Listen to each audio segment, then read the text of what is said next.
Subhash sir, ಈಗ neat ಪ್ರಶ್ನೆ ಪತ್ರಿಕೆ ಸೋರಿಕೆ ಆಯಿತು, ಇದಕ್ಕೂ ನಮಗೂ ಸಂಬಂಧ ಇಲ್ಲ ಅನ್ನೋ ರೀತಿಯಲ್ಲಿ ಕೇಂದ್ರ ಇದೆ. ಕಾರಣ ಒಂದು ಖಾಸಗಿ ಸಂಸ್ಥೆ NTA ಅದರ ಪರೀಕ್ಷೆ ಜವಾಬ್ದಾರಿಯನ್ನು ಹೊತ್ತಿದ್ದು, ಹಾಗಾಗಿ ಅಲ್ಲಿ ಎಡವಟ್ಟುಗಳಾಗಿದೆ, ಅಲ್ಲಿ ಕ್ರಮ ಕೈಗೊಂಡಿದ್ದೀವಿ ಅಂತ. ಅದಾದ ಬಳಿಕ ಮರುಪರೀಕ್ಷೆ ಆಗುತ್ತೆ, ಹೆಲಿಕಾಪ್ಟರ್ ಮೂಲಕ ಪ್ರಶ್ನೆ ಪತ್ರಿಕೆ ತರೋದೇನು, ನಮ್ಮ ದೇಶ ಕಾಯೋ ಯೋಧರನ್ನ ಪ್ರಶ್ನೆ ಅಂದ್ರೆ ಪರೀಕ್ಷೆ ಬರೆಯೋದಕ್ಕೆ ಯೂಸ್ ಮಾಡ್ಕೊಳ್ಳೋದೇನು, ಒಂಥರ ದೇಶದ ಶಿಕ್ಷಣ ವ್ಯವಸ್ಥೆ ಮೇಲೆ ಒಂದಷ್ಟು ಅನುಮಾನಗಳು ಬಂದು ಹೋಯ್ತು. ಇಷ್ಟರ ಮಟ್ಟಿಗೆ ಭದ್ರತೆಯ ಮಧ್ಯದಲ್ಲಿ ನಮ್ಮ ವಿದ್ಯಾರ್ಥಿಗಳು ಪರೀಕ್ಷೆ ಬರೀಬೇಕಾದಂತಹ ಪರಿಸ್ಥಿತಿ ನಮ್ಮಲ್ಲಿ ಇದೆಯಾ ಅಂತ 21 ಜನ ವಿದ್ಯಾರ್ಥಿಗಳು ಆತ್ಮಹತ್ಯೆ ಮಾಡಿಕೊಂಡ್ರು ಸರ್. ಅದಕ್ಕೆ ಉತ್ತರ ಕೊಡ್ಲಿಲ್ಲ. ಇದಾದ ಬಳಿಕ ನನ್ನ ಪ್ರಶ್ನೆ ಬಂದಿದ್ದು ವಿದ್ಯಾರ್ಥಿಗಳ ಹೋರಾಟ ಅಲ್ಲ, ಅವರು ಶಾಂತಿಯುತ ಹೋರಾಟ ಮಾಡಿ ಪ್ರಶ್ನೆ ಮಾಡಿದ್ರ ಬಗ್ಗೆ ಅಲ್ಲ. ಸಂಸತ್ ಪುಡಿ ಪುಡಿ ಮಾಡ್ಬಿಡ್ತೀವಿ, ಪ್ರಧಾನಿ ನರೇಂದ್ರ ಮೋದಿ ಅವ್ರನ್ನ ಸಮಾಧಿ ಮಾಡ್ಬಿಡ್ತೀವಿ, ಶ್ರೀಲಂಕಾ ಮಾಡ್ಬಿಡ್ತೀವಿ, ಬಾಂಗ್ಲಾದೇಶ ಮಾಡ್ಬಿಡ್ತೀವಿ ದೇಶವನ್ನ ಅನ್ನೋ ವಿಚಾರಗಳು ಇದೆಯಲ್ಲ, ಇದು ಕೂಡ ಆತಂಕ ಸೃಷ್ಟಿ ಮಾಡ್ತಾ ಇದೆ. ಏನ್ ಹೇಳ್ತೀರಿ ಸುಭಾಷ್ ಸರ್?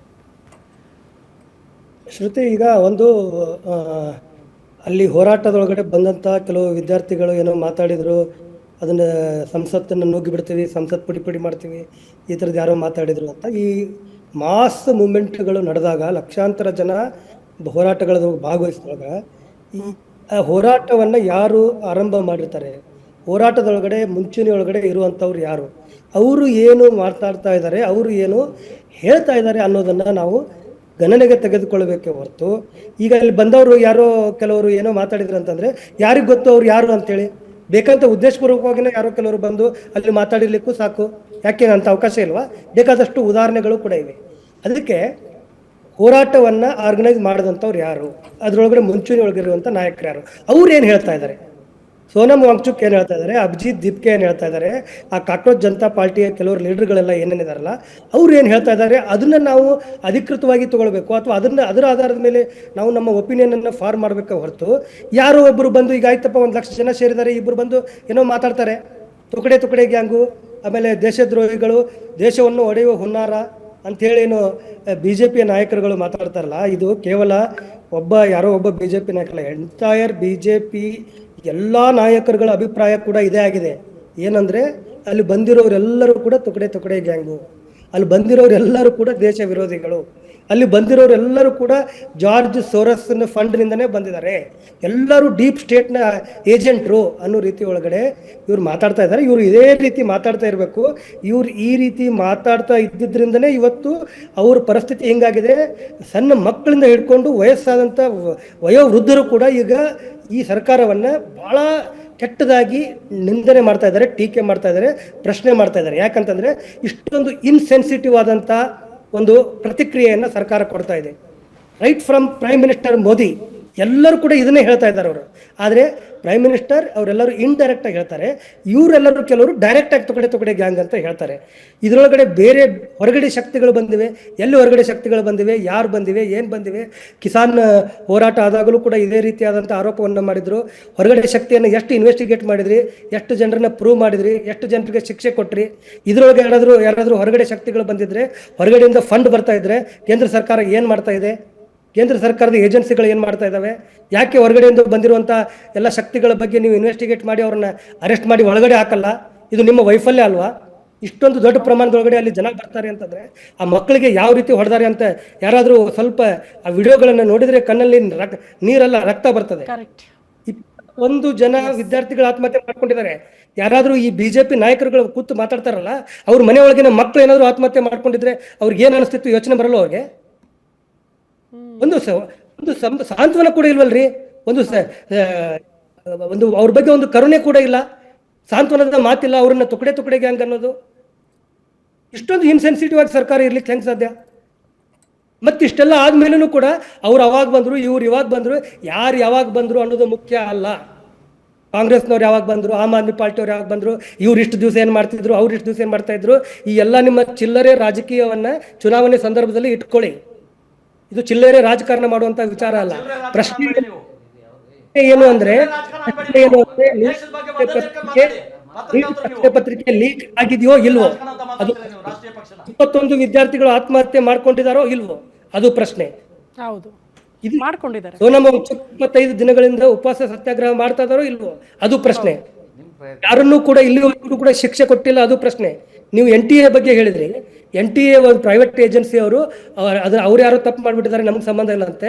ಅದೇ ದೊಡ್ಡ ದುರಂತ. ಈ ದೇಶದೊಳಗಡೆ ಇಂಥ ಪ್ರಮುಖ ಎಲ್ಲ ಪರೀಕ್ಷೆಗಳನ್ನ ನಡೆಸುವಂತ ಒಂದು ಕೆಲಸವನ್ನ ಒಂದು ಪ್ರೈವೇಟ್ ಏಜೆನ್ಸಿಗೆ ಔಟ್ಸೋರ್ಸ್ ಮಾಡಿದ್ದಾರೆ. NTA ಅದು ಗೌರ್ಮೆಂಟ್ ಏಜೆನ್ಸಿ ಕೂಡ ಅಲ್ಲ. ಇಂಥ ಒಂದು ದೊಡ್ಡ ಪ್ರಮಾಣದ ಪರೀಕ್ಷೆಗಳನ್ನು ನಡೆಸುವಂತ ಕೆಲಸವನ್ನ ಅವ್ರಿಗೆ ಔಟ್ಸೋರ್ಸ್ ಮಾಡೋಕ್ಕಾಗತ್ತಾ? ಔಟ್ಸೋರ್ಸ್ ಮಾಡಿದ್ರೆ ನಾಳೆ ಯಾರು ಜವಾಬ್ದಾರಿ? ಅವ್ರನ್ನ ಯಾರನ್ನಾದ್ರೂ ಮೇಲೆ ಅವ್ರನ್ನ ಏನಾದ್ರು ಆಕ್ಷನ್ ತಗೊಂಡಿದ್ದೀರಾ? ಯಾಕೆ ಧರ್ಮೇಂದ್ರ ಪ್ರಧಾನ್ ರಾಜೀನಾಮೆ ಕೊಟ್ಬಿಟ್ಟೆ ಏನು ದೊಡ್ಡ ಆಕಾಶ ಕಳಚಿ ಬಿದ್ದು ಬಿಡುತ್ತದೆ? ಯಾಕೆ ಕೊಡ್ಬಾರ್ದು ರಾಜೀನಾಮೆ? ಸಮಸ್ಯೆ ಬಗೆಹರಿಯುತ್ತೆ. ಖಂಡಿತ ಧ್ವನಿ ಎತ್ತಲೇಬೇಕು. ಅದನ್ನೇ ತಾನೇ ವಿದ್ಯಾರ್ಥಿಗಳು ಪ್ರಶ್ನೆ ಮಾಡ್ತಾ ಇರೋದು. ಒಂದ್ ನಿಮಿಷ ರಾಜೀನಾಮೆ ಕೊಡೋದ್ರಿಂದ ಏನಾಗುತ್ತೆ? ಆಕಾಶ ಕಳಚಬಹುದು, ಎಲ್ಲ ಸಮಸ್ಯೆಗಳು ಬಗೆಹರಿಯುತ್ತೆ ಅಂತ ಕೇಳ್ತಾರೆ. ರಾಜೀನಾಮೆ ಕೊಡೋದ್ರಿಂದ ಎಲ್ಲಾ ಸಮಸ್ಯೆಗಳು ಬಗೆಹರಿಯೋದಿಲ್ಲ. ರಾಜೀನಾಮೆ ಕೊಡೋದ್ರಿಂದ ಅಕೌಂಟಬಿಲಿಟಿ ಸ್ಟಾರ್ಟ್ ಆಗುತ್ತೆ. ತಪ್ಪು ಮಾಡಿದವ್ರಿಗೆ ಅವರು ಹೊಣೆ ಹೊರಬೇಕಲ್ಲ, ಅವ್ರು ಅಕೌಂಟೇಬಲ್ ಆಗಿರ್ಬೇಕಲ್ಲ ಗೌರ್ಮೆಂಟ್ನವರು. ಆ ಅಕೌಂಟಬಿಲಿಟಿ ಸ್ಟಾರ್ಟ್ ಆಗ್ಬೇಕಲ್ಲ ಎಲ್ಲೋ ಒಂದು ಕಡೆ. ರಾಜೀನಾಮೆಯಿಂದ ಸ್ಟಾರ್ಟ್ ಆಗುತ್ತೆ. ಏನಾಗುತ್ತೆ ರಾಜೀನಾಮೆ ಕೊತ್ಕೊಂಡ್ರೆ? ಯಾರು ಹಿಂದೆ ರಾಜೀನಾಮೆ ಕೊಟ್ಟಿಲ್ವಾ? ಏನು ಪರ್ಮನೆಂಟ್ ಆಗಿ ಸರ್ಕಾರದೊಳಗಡೆ ಇರ್ಲಿಕ್ಕೆ ಸಾಧ್ಯನಾ ಯಾರಾದರೂ? Okay, yes, fine Subhash sir, ಇದ್ರ ಬಗ್ಗೆ ಪ್ರಶ್ನೆ ಮಾಡೋಣ, ಇದ್ರ ಬಗ್ಗೆ ಮಾತನಾಡಲೇಬೇಕು. ಒಂದು ಪಾಯಿಂಟ್ ಇದೆ, ಸಚಿವ ಧರ್ಮೇಂದ್ರ ಪ್ರಧಾನ್ ಅವರ ರಾಜೀನಾಮೆ ಪಡೆದುಕೊಳ್ಳೋದ್ರಿಂದ ಕೇಂದ್ರಕ್ಕೆ, ಇನ್ಫ್ಯಾಕ್ಟ್ ಬಿಜೆಪಿಗೆ ಆಗೋ ನಷ್ಟ ಏನು? ಯಾಕೆ ಅವರ ರಕ್ಷಣೆಗೆ ನಿಂತ್ಕೊಂಡಿದ್ದಾರೆ? ಲಕ್ಷ ವಿದ್ಯಾರ್ಥಿಗಳ ಜೀವ ಭವಿಷ್ಯಕ್ಕಿಂತ ಅವರ ಸ್ಥಾನಮಾನನೇ ಇಂಪಾರ್ಟೆಂಟ್ ಆಗಿ ಹೋಗಿದೆ ಬಿಜೆಪಿ ನಾಯಕರಿಗೆ. ಇದು ಪ್ರಶ್ನೆ ಇರೋದು. ನಿನ್ನೆ ಹಿರಿಯ ಪತ್ರಕರ್ತರು ಹೇಳ್ತಾ ಇದ್ರು, ರಾಜೇಂದ್ರ ಸರ್ ಸ್ವಯಂ ಪ್ರೇರಿತವಾಗಿ ಅಟ್ಲೀಸ್ಟ್ ದೂರು ದಾಖಲು ಮಾಡಿಕೊಂಡು ಉನ್ನತ ಮಟ್ಟದ ತನಿಖೆ ಮಾಡಬೇಕು. ಯಾರು ಷಡ್ಯಂತ್ರ ಮಾಡಿಕೊಂಡು ಹೋರಾಟದಲ್ಲಿ ನುಸುಳುಕೋರಿದ್ದಾರಲ್ಲ, ದಂಗೆ ಎಬ್ಬಿಸಬೇಕು, ಹಿಂಸಾರೂಪ ತಾಳ್ಬೇಕು, ಈ ಪ್ರತಿಭಟನೆ ದೇಶದ ವ್ಯವಸ್ಥೆಗೆ ಧಕ್ಕೆ ತರಬೇಕು ಅಂತ, ಅಂಥವರನ್ನ ಫೈಂಡ್ ಔಟ್ ಮಾಡಬೇಕು, ಅಂಥವರ ವಿರುದ್ಧ ಕ್ರಮ ಆಗಬೇಕು ಅಂತ. ಸೊ ಅಟ್ಲೀಸ್ಟ್ ಆ ಕೆಲಸಕ್ಕಾದ್ರೂ ಕೇಂದ್ರ ಮುಂದೆ ಹೋಗಬೇಕು ಅಂತ. ರಾಮು ಸರ್, ಈಗ NTA ಒಂದು ಖಾಸಗಿ ಸಂಸ್ಥೆ ಈ ಎಕ್ಸಾಮ್ ಅನ್ನ ನಡೆಸಿರೋದು, ಇದಕ್ಕೂ ನಮಗೂ ಸಂಬಂಧ ಇಲ್ಲ ಅನ್ನೋ ರೀತಿಯಲ್ಲಿ ಇಷ್ಟು ದಿನಗಳ ಕಾಲ ಕೇಂದ್ರ ಸೈಲೆಂಟ್ ಆಗೇ ಇತ್ತು. ಸಚಿವರ ರಾಜೀನಾಮೆ ಯಾಕೆ ತಗೊಳ್ಬೇಕು, ಅವ್ರ ಪಾತ್ರ ಏನು ಅನ್ನೋ ರೀತಿಯಲ್ಲೇ ಮೌನಕ್ಕೆ ಶರಣಾಗ್ಬಿಟ್ಟಿದೆ ಕೇಂದ್ರ. ಸುಭಾಷ್ ಸರ್ ಒಂದು ಪ್ರಶ್ನೆ ಕೇಳಿದ್ರು, ಸಚಿವರ ರಾಜೀನಾಮೆ ತೆಗೆದುಕೊಳ್ಳೋದ್ರಿಂದ ಏನಾದರೂ ಸಮಸ್ಯೆ ಆಗುತ್ತಾ ಬಿಜೆಪಿ ಅವರಿಗೆ? ಒಂದು ರಾಜೀನಾಮೆಯಲ್ಲಿ ಲಕ್ಷ ವಿದ್ಯಾರ್ಥಿಗಳ ಭವಿಷ್ಯ ಡಿಸೈಡ್ ಆಗುತ್ತೆ, ಈ ಹೋರಾಟ ಕೊನೆಗೊಳ್ಳುತ್ತೆ, ದೇಶದ ವ್ಯವಸ್ಥೆ ಸರಿ ರೀತಿಯಲ್ಲಿ ಸಾಗುತ್ತೆ ಅನ್ನೋದಾದ್ರೆ ಒಬ್ಬರ ಸಚಿವರ ರಾಜೀನಾಮೆ ಅಷ್ಟು ಇಂಪಾರ್ಟೆಂಟ್ ಆಗ್ಬಿಟ್ಟಿದೆ ಕೇಂದ್ರಕ್ಕೆ.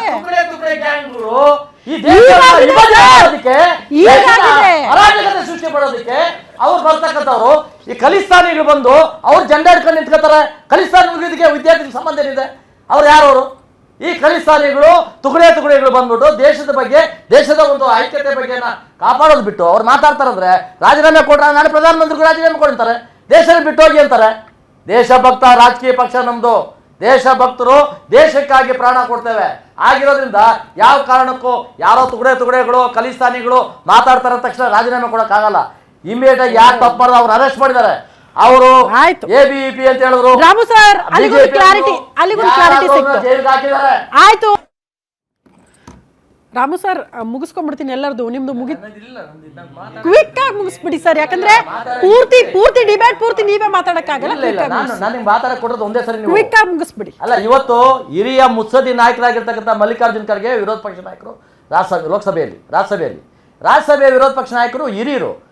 ಯುವಕ ನಮ್ಮ ರಾಹುಲ್ ಗಾಂಧಿಯವರು ಲೋಕಸಭೆ ವಿರೋಧ ಪಕ್ಷ ನಾಯಕರು. ಇವರಿಬ್ಬರು ಹೋಗಿ ಪಾರ್ಲಿಮೆಂಟ್ ಎಲ್ಲಿ ಕೂತ್ಕೋತಾರೆ? ಅವರು ಪಾರ್ಲಿಮೆಂಟಲ್ಲೇ ನಡೀತಾ ಇರಬೇಕಾದ ವಿಷಯನ ಪಾರ್ಲಿಮೆಂಟಲ್ಲಿ ಚರ್ಚೆ ಮಾಡೋದು ಬಿಟ್ಟು ಪ್ರಧಾನಮಂತ್ರಿಗಳ ಮನೆ ಮುಂದೆ ಕೂತ್ಕೋತಾರೆ. ಪ್ರಧಾನಿ ನರೇಂದ್ರ ಮೋದಿ ಅವರು ಸಂಸತ್ತಿಗೆ ಬರಲಿಲ್ಲ, ಗೈರಾಗಿದ್ರು. ಅವ್ರು ಬರ್ಬೇಕು, ಅವ್ರ ಪ್ರತಿನಿಧಿಗಳು ನಾವೆಲ್ಲ ಇದ್ದೀವಿ, ನಮ್ಮ MLA ಇದ್ದಾರೆ, MP ಗಳಿದ್ದಾರೆ, ಮಾತಾಡ್ತಾರೆ. ಆದ್ರೆ ಇವರು ಅವ್ರ ಮನೆಗೆ ಹೋಗ್ಬಿಡ್ಬೋದಾ? ಮನೆಗೆ ನುಗ್ಬಿಡೋದಾ? ಹೇಗಿದ್ರೆ ಮನೆಗೆ ಬೆಂಕಿ ಹಚ್ಬಿಡೋದಾ? ಪಾರ್ಲಿಮೆಂಟ್ ಸುಟ್ಟಾಕ್ಬಿಡೋದಾ? ಈ ಸ್ಟೇಟ್ಮೆಂಟ್ ಕೊಡೋದ್ರಿಂದ ಏನಂತಾರೆ ಜನ?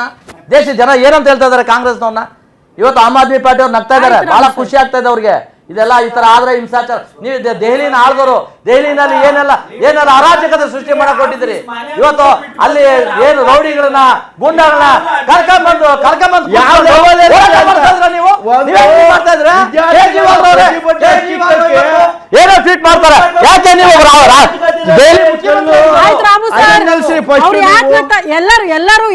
ಎಲ್ಲಾ ಪಕ್ಷದ ನಾಯಕರು ನಗೋ ತರಾನೇ ಮಾಡ್ಬಿಟ್ಟಿದ್ದೀರಿ ಇವತ್ತು. ಭವಿಷ್ಯ ಬೇಡ, ನೀವ್ ಹೇಳ್ತಿದ್ದೀರಲ್ಲ ರಾಜೀನಾಮೆ ಯಾಕೆ ಕೊಡ್ಬೇಕು, ಯಾಕೆ ತಗೊಳ್ಬೇಕು? ಹಂಗಂದ್ರೆ ಎಕ್ಸಾಮ್ ಮಾಡಿದ್ದಾರೆ.